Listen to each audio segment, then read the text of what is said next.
Grey Dawn is one of those games that you see in the store, read the brief description, and look at the screenshots. You add it to your wish list to come back to at a later date because of the price, or you want something to play during a lull in new releases, or you just need something short in between bigger titles. Thankfully, I was gifted this game as a early birthday gift, so I thought I would give it a shot. Since I thought this would be quite short, Grey Dawn is a psychological horror walking simulator with some slight puzzles. Play as a priest in a small village in 1920s England, accused of killing an altar boy. It's your job to figure out what really happened. Are you guilty or you're not guilty? Now, this is where the game takes a turn, whereas I wasn't really expecting it, because I think we're jumping too ahead in the story from the start. I thought there would be like a flashback, maybe a flash forward, but we're just sort of like in the middle of it. Looking at the store description, I think it oversells the game a bit in my interpretation of it. From what the game is, story-driven quests is too strong of a phrase. With it being like we're jumping in straight into the middle of the story, it causes me to not really care about the character, because we don't really know the backstory. Sure, throughout the game we learn some details here and there with some audio canisters that are sprawled around the Black Tower. And that has some details, but nothing to change my opinion either way. Now, I thought we could have like a flashback. Maybe you would get a flash forward.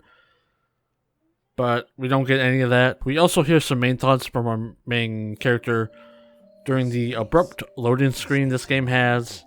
They feel like they were put together in a way that repurposed some things that got cut in development.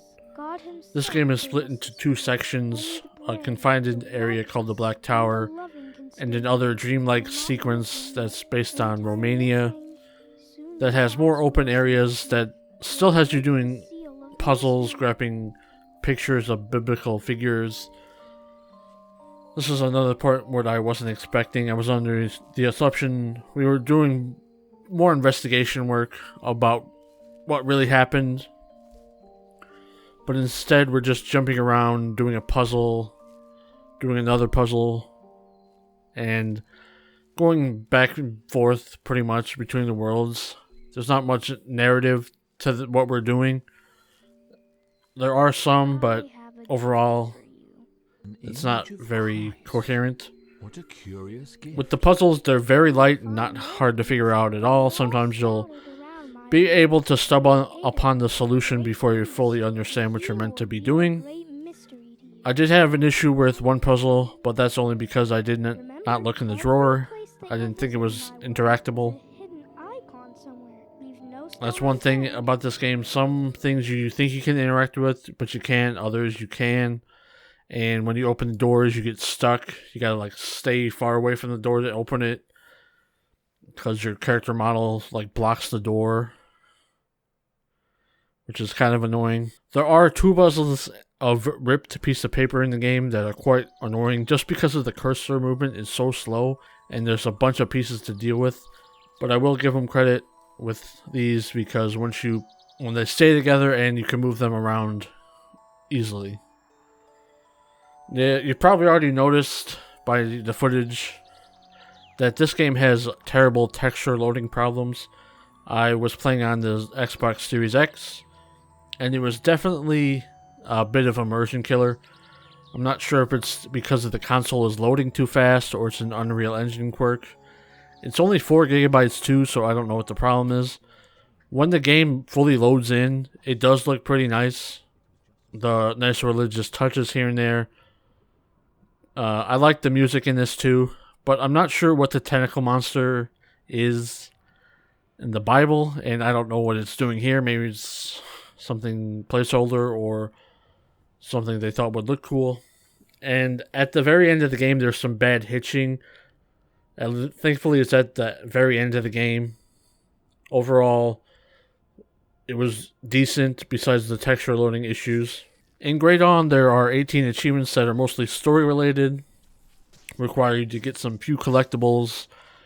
They have 2 endings and one of achievements I consider to be miscellaneous that's missable, but this game has a very good save system and you can easily grab it. There are 2 endings you can get one playthrough, or one full playthrough and one partial playthrough. Just make a save before you pick up the last portrait and you're golden. It took me around 5 hours to get through this game, but with the guide you can do it under 2, maybe an hour 30. With the runtime around 4 hours, I did have an okay time with Grey Dawn. Looking into the developer, it seemed like this was their first game, which is a decent first outing. The price of the game is $20, so I would most likely wait for a sale if you want more bang for your buck, especially if you're using a guide for the achievements. Personally, I would just play through the game once without a guide so you get more time with it. And with the endings, I thought both of them were very disappointing. There's one supposed to be a happy ending, one's supposed to be a bad ending, but I think with the way the narrative of the game works, they don't have a good payoff at all. We barely know our character, we barely know the altar boy that we were searching for. I hope the developers keep making more games because I'm interested in see what they can do.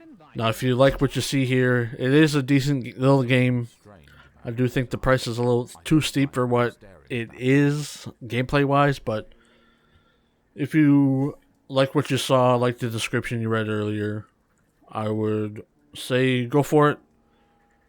And if you liked this video, like, comment, subscribe, watch some other videos on my channel, and I'll see you in the next video.